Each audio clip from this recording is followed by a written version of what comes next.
बहू को रोटियां बनाकर नहीं खिला सकती। पता नहीं किस जन्म की दुश्मनी निकाल रही है मुझसे। ऐसी जनी बुनी बनकर बैठी रहती है जैसे मेरे आने से पहले 8-10 नौकर चाकर आगे पीछे घूमते रहते थे। थोड़ा बहुत हाथ पैर हिलाने से कौन सा शरीर घिस जाएगा इनका।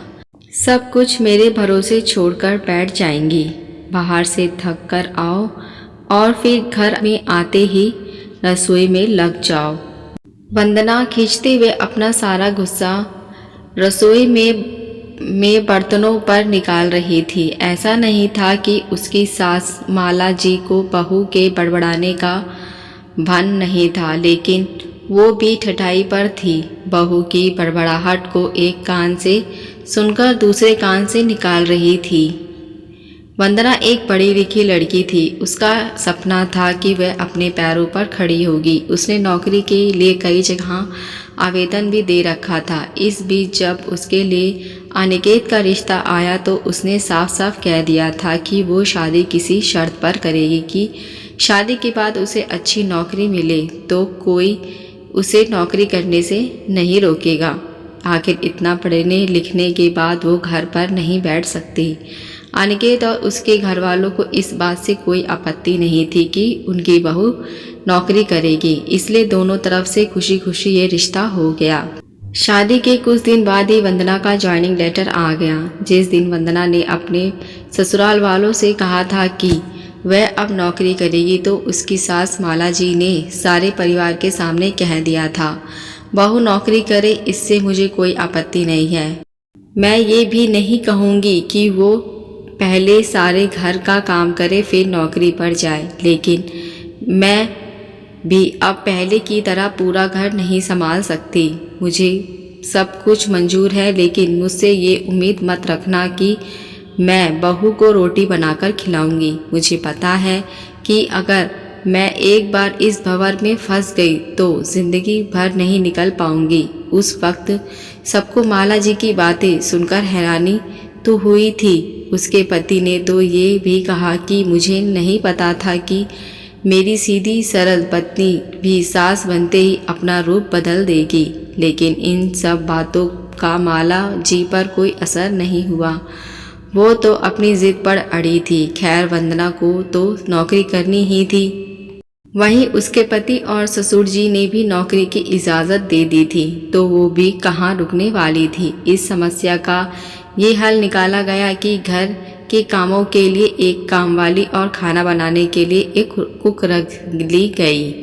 खाना बनाने वाली बाई सुबह और शाम का खाना बनाकर चली जाती। वंदना का काम था ऑफिस से घर आकर बस खाना परोसो। यूं ही दिन निकल रहे थे। वंदना की शादी को 2 साल हो चुके थे। अब तो वंदना और बाकी सब घर वालों को इसी रूटीन की आदत हो गई थी।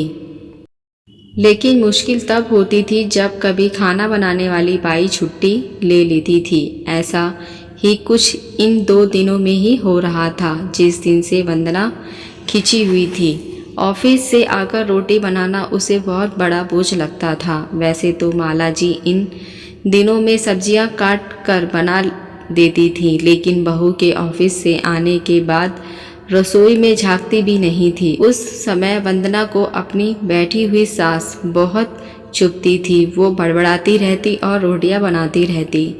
बाद में अपनी माँ से फ़ोन पर भर भर कर शिकायतें करती, जिसके बाद उसे थोड़ा सा सुकून मिलता था।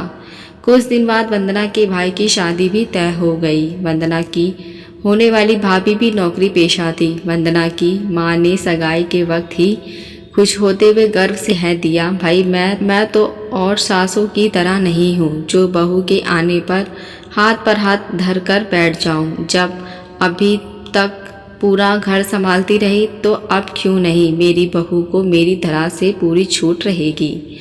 जब एक माँ अपने बच्चों को रोटी बनाकर खिला सकती है तो बहू को क्यों नहीं खिला सकती। बहू तुम निश्चित होकर नौकरी करना, मैं रसोई संभाल लूँगी।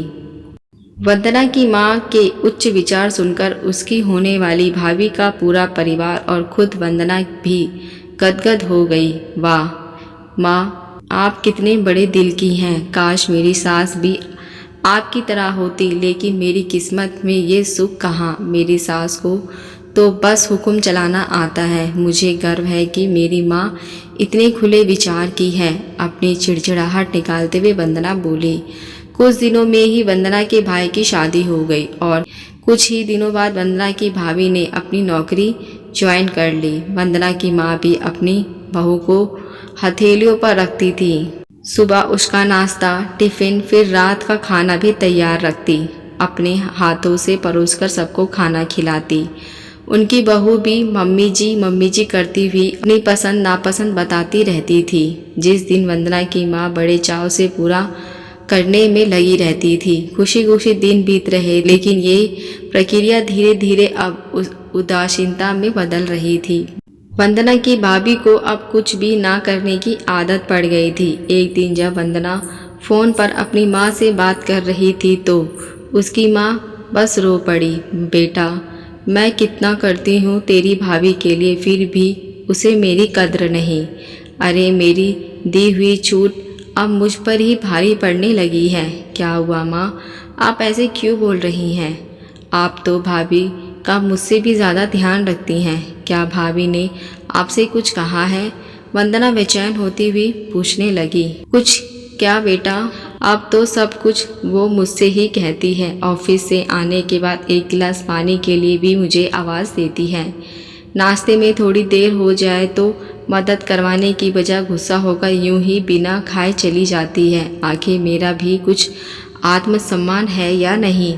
मैं तो उनके लिए बस काम वाली बनकर रह गई हूँ। माँ, ये तो बहुत गलत बात है। आप भाई से साफ साफ कह क्यों नहीं देती कि अपनी बीवी की लगाम खींचकर रखे? आप माँ हैं, कोई नौकरानी नहीं। भाभी नौकरी करती हैं, इसका मतलब ये नहीं कि आप पर हुक्म चलाएं। गरजते हुए वंदना बोली। किस मुंह से कहूँ बेटा, पहले तो खुद मैंने ही आगे बढ़कर कुल्हाड़ी पर अपना पैर दे मारा, फिर शिकायत किससे करूं? तेरे पापा ने तो कह भी दिया था कि बहू को ज़्यादा छूट दोगी तो बाद में पछताओगी, लेकिन मैं ही बड़ाई की भूखी थी जो अपनी बहू को सिर पर चढ़ा लिया। एक बात कहूँ बेटा, तू चाहे अपनी सास को कुछ भी कह ले, लेकिन संधन जी का ये फैसला सही था कि वे बहू को रोटी बनाकर नहीं खिलाएंगी। एक बार वो सबकी नज़रों में बुरी सास तो बन गई, लेकिन आगे के लिए कम से कम अपना आत्मसम्मान तो बचा लिया। अब ना तो तू उन्हें कोई ताना दे सकती है, ना ही कोई रिश्तेदार। काश मैंने शुरू से ही ये घर गृहस्थी की पूरी जिम्मेदारी अपने सर पर ना लेने से इनकार कर दिया होता तो आज मेरा ये हाल ना होता। माँ की बात सुनकर वंदना निशब्द हो गई। भारी मन से उसने फ़ोन रख दिया। बाहर हॉल में आकर देखा तो सास ससुर आराम से बैठकर बातें कर रहे थे। बात करते करते उनकी सास अपने नाखूनों पर नेल पेंट लगा रही थी, जिसे देखकर ससुर जी उन्हें चिढ़ा रहे थे। अब बुढ़ापे में क्या फैशन करके किसे दिखाओगी? मेरी तो नज़र भी कमज़ोर हो गई। किसी को नहीं दिखाना मुझे, मैं तो अपनी खुशी के लिए लगाती हूँ। सारी उम्र तो घर गृहस्थी में उलझी रही, अब अवकाश का वक्त आया है तो अपने शौक को पूरा कर लो। पता नहीं कब भगवान के घर से बुलावा आ जाए। वंदना की सास मुस्कुराते हुए बोली। पता नहीं आज क्यों वंदना अपनी सास की बातें सुनकर चिढ़ नहीं रही थी, बल्कि वो भी मुस्कुरा उठी। सही तो कह रही हैं मम्मी जी, एक गृहिणी को अपने लिए वक्त ही कम मिलता है। पहले अपने बच्चों को पाल पोस कर बड़ा करो, फिर कामकाजी बहू आ जाए तो उसे और उनके बच्चों को संभालो। काश मेरी माँ ने भी मेरी सास की तरह पहले ही कह दिया होता कि बहू को रोटियां बनाकर मैं नहीं खिला सकती।